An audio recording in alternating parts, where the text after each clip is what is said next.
नमस्कार विद्यार्थी मित्रांनो, स्वागत आहे तुम्हा सर्वांचं आपल्या यूट्यूब चॅनलवर.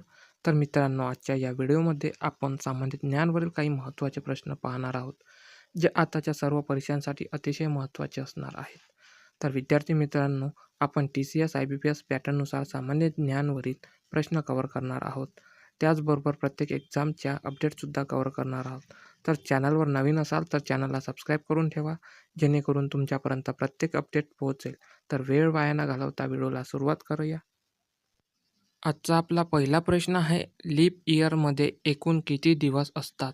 A 366, B 365, C 360, D यापैकी नाही. या प्रश्नाचं बरोबर उत्तर आहे ऑप्शन ए 366.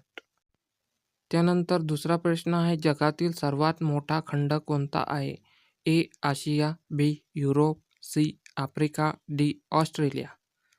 या प्रश्नाचं बरोबर उत्तर आहे ऑप्शन क्रमांक ए आशिया खंड हा जगातील सर्वात मोठा खंड आहे.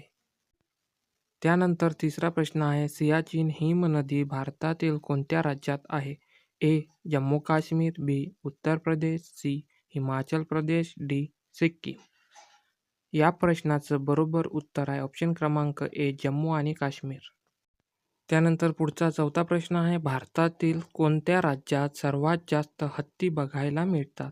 ए तामिळनाडू, बी उत्तर प्रदेश, सी केरळ, डी कर्नाटक. या प्रश्नाचं बरोबर उत्तर आहे ऑप्शन क्रमांक डी कर्नाटक. त्यानंतर पाचवा प्रश्न आहे, निरोगी माणसाच्या शरीराचे तापमान किती असते? A 32 degree Celsius, B 37 degree Celsius, C 34 degree Celsius, D 39 degree Celsius. या प्रश्नाचं बरोबर उत्तर आहे ऑप्शन क्रमांक बी 37 डिग्री सेल्सिअस हे माणसाच्या शरीराचे तापमान असते. त्यानंतरचा सहावा प्रश्न आहे, कोणत्या परजीवी जीवाणूमुळे हिवताप म्हणजेच मलेरिया होतो? ए एनाफिलीज, बी प्लाझ्मोडियम, सी हायझोबियम, डी यापैकी काहीही नाही. या प्रश्नाचं बरोबर उत्तर आहे ऑप्शन क्रमांक बी प्लाझ्मोडियम. प्लाझ्मोडियम या परजीवी जीवाणूमुळे हिवताप म्हणजेच मलेरिया होतो.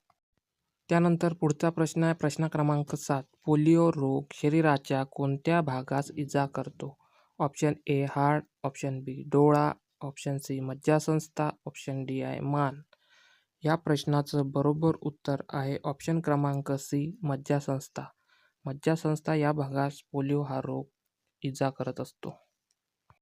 त्यानंतर पुढचा प्रश्न आहे, कोणते तेल हृदयविकार असणाऱ्या व्यक्तीस उपयुक्त आहे? ए बदाम, बी शेंगदाणे, सी करडई, डी तीळ. या प्रश्नाचं बरोबर उत्तर आहे ऑप्शन क्रमांक सी करडई. करडई हे तेल हृदयविकार असणाऱ्या व्यक्तीस अत्यंत उपयुक्त असते. त्यानंतर प्रश्न क्रमांक 9, कोणत्या धातूचा उपयोग टिकाऊ चुंबक तयार करण्यासाठी करण्यात येतो? ए शिसे, बी लोह, सी प्लॅटिनम, डी पोलाद. या प्रश्नाचं बरोबर उत्तर आहे ऑप्शन क्रमांक डी पोलाद. त्यानंतर प्रश्न क्रमांक 10 आहे, वातावरणात कार्बन डायऑक्साईडचे प्रमाण किती टक्के आहे?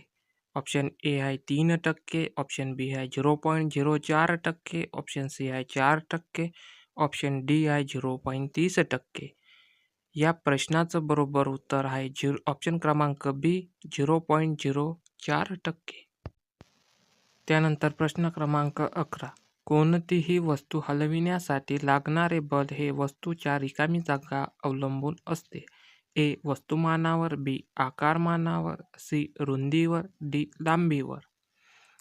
या प्रश्नाचं बरोबर उत्तर आहे ऑप्शन क्रमांक ए वस्तुमानावर.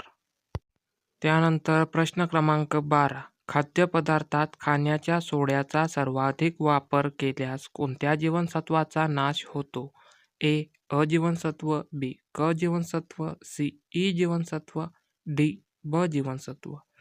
या प्रश्नाचं बरोबर उत्तर आहे ऑप्शन क्रमांक बी क जीवनसत्व. त्यानंतर प्रश्न क्रमांक 13 आहे, खालीलपैकी कोणता एक धातू आहे?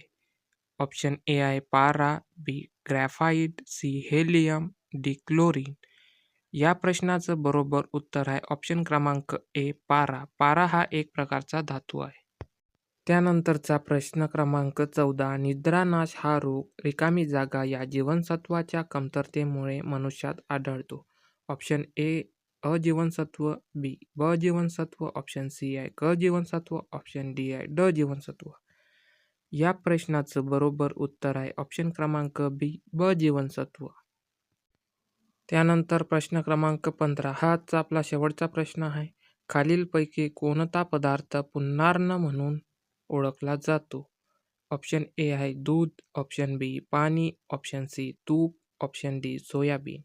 या प्रश्नाचं बरोबर उत्तर आहे ऑप्शन क्रमांक ए दूध. दूध हा पदार्थ पुन्हार्ण म्हणून ओळखला जातो.